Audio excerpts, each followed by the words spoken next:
पहला प्रश्न, आप कृष्ण, क्राइस्ट, कबीर सभी पर क्यों बोल रहे? मैं सभी हूं, तुम भी सभी हो। मुझे याद है, तुम्हें याद नहीं। इतना ही भेद है।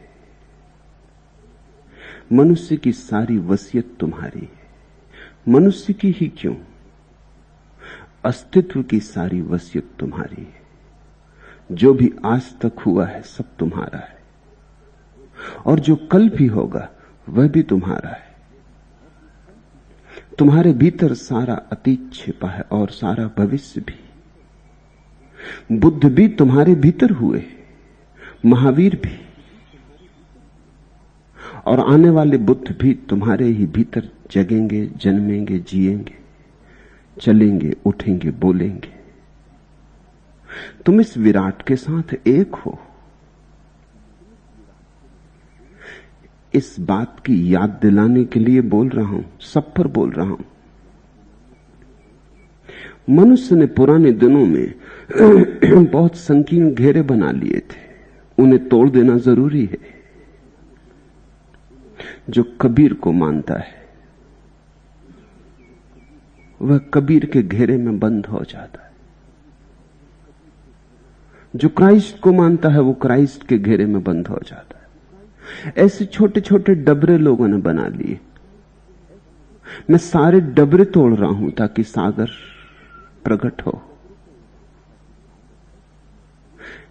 कबीर का अपना ढंग है और कृष्ण का अपना, महावीर का अपना और मोहम्मद का अपना। ये ढंग के ही भेद हैं, लेकिन जो जीवन धारा, जो रस गंगा बही है वह तो एक ही है। ये एक ही रस गंगा के अलग अलग घाट, अलग अलग तीर्थ हैं। तुम इन्हें अलग अलग देखना बंद करो। इन्हें अलग अलग देखकर बड़ी अड़चन पैदा हुई है। धर्म के नाम पर बहुत खून बहा, धर्म के नाम पर बहुत अधर्म हुआ है, और धर्म के नाम पर बहुत सीमाएं, पाखंड, औपचारिकताएं, क्षुद्रताएं निर्मित हो गई। वे सब तोड़ देनी। मंदिर, मस्जिद, गुरुद्वारे, चर्च, इनके होने के ढंग कितने ही अलग हों, लेकिन जिसके लिए ये निर्मित है वह मालिक एक है। उस मालिक की तुम्हें याद दिलाना चाहता हूं। फिर जिसे जिस भांति रुच जाए, रुचि भर का भेद होगा। किसी को कृष्ण का ढंग रुचता है तो जरूर उसी ढंग से चले, उसी बांसुरी के स्वर पर नाचे। किसी को बुद्ध का ढंग रुचता है तो बुद्ध के साथ जोड़ ले नाता, लेकिन स्मरण सदा रखे कि डबरा ना बन जाए। तुम्हारा बुद्ध का प्रेम इतना बड़ा होना चाहिए कि उसमें महावीर, मोहम्मद, क्राइस्ट, जरथुस्त्र समा जाए। प्रेम अगर छोटा हो तो घृणा हो जाता है। छोटा होने के कारण ही घृणा हो जाता है। इस पृथ्वी पर सारे लोग प्रेम करते हैं, फिर भी घृणा का राज्य क्या होगा? कारण सारे लोगों का प्रेम छोटा छोटा है। छोटा प्रेम घृणा बन जाता है। प्रेम तो बड़ा ही हो तो प्रेम रहता है। प्रेम तो विराट ही हो तो प्रेम रहता है।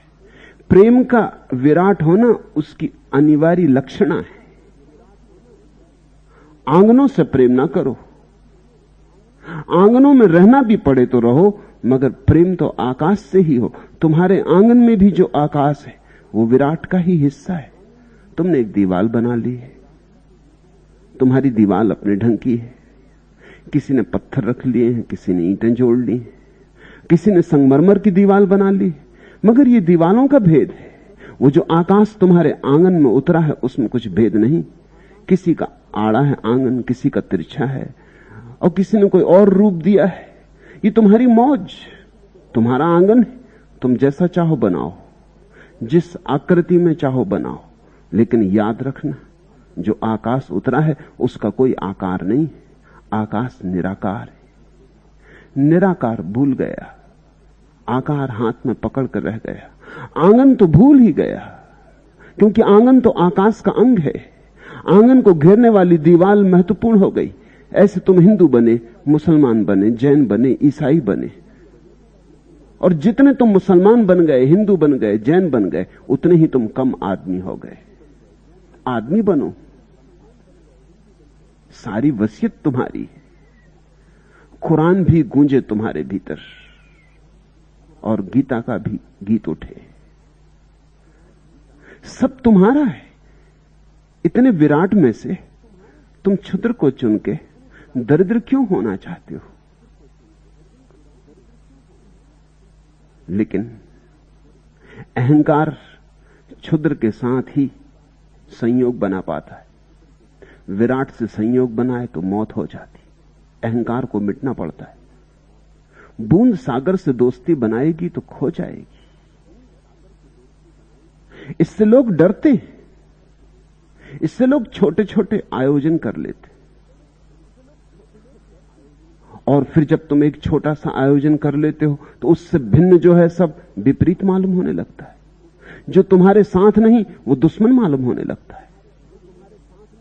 फिर राजनीति पैदा होती, धर्म तो नष्ट हो जाता है। ये तो राजनीति की भाषा है कि जो मेरे साथ नहीं वो मेरा दुश्मन, जो मेरा गीत ना गाए वो मेरा दुश्मन, जो मेरी बांसुरी ना बजाए वो मेरा दुश्मन, जो मेरे ढंग से ना नाचे वो मेरा दुश्मन। तो दुनिया में मित्र तो कम रह जाते हैं, दुश्मन बहुत हो जाते हैं। और ये सारा जगत परमात्मा से व्याप्त है। इस परमात्मा में तुम मैत्री ही बनाओ सिर्फ। और ख्याल रखना, लाल रंग लाल है, हरा रंग हरा है, नीला रंग नीला है, भिन्न है बहुत, मगर फिर भी अभिन्न है, क्योंकि हैं तो सभी एक ही प्रकाश के अंग, एक ही इंद्रधनुष के हिस्से हैं। और दुनिया सुंदर है क्योंकि सतरंगी है। यहां बहुत रूपों में बुद्ध का अवतरण हुआ है, बहुत रूपों में दिया जला है। परवाने इसकी फिक्र नहीं करते कि दिया मिट्टी का है कि सोने का है। परवाने तो दिए को पहचानते हैं और दिए के साथ जोड़ लेते दोस्ती और मिट जाते। दिए की ज्योति को पहचानते। तुम ज्योति को पहचान सको इसलिए इन सब की बात कर रहा हूं, तुम विराट हो सको इसलिए इन सब की बात कर रहा हूं। छोटे ना बनो। वुसअते बज़ में जहां में हम न मानेंगे कभी, एक ही साकी रहे और एक पैमाना रहे। इतनी बड़ी दुनिया में, इतने विस्तीर्ण विराट में, इतने असीम में तुमने भी क्या जिद कर रखी कि एक ही साकी रहे और एक ही पैमाना रहे? तुमने भी क्या जिद कर रखी कि इसी मधुशाला से पिएंगे, जबकि सब तरफ उसका मधु बरसता हो। वुसअते वज में जहां में हम न मानेंगे कभी, एक ही साकी रहे और एक पैमाना रहे। सब सुराहियों से पियो, सब मधुशालाएं तुम्हारी, सब मंदिर मस्जिद तुम्हारे। जहां मौज हो वहां प्रार्थना करो, जो निकट पड़ जाए वहां पूजा करो।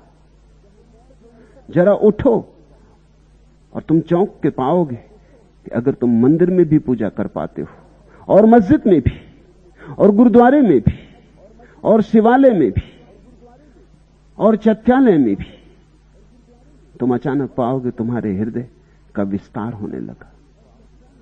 तुम्हारी प्रार्थना बड़ी होने लगी, फैलने लगी, विस्तीर्ण होने लगी।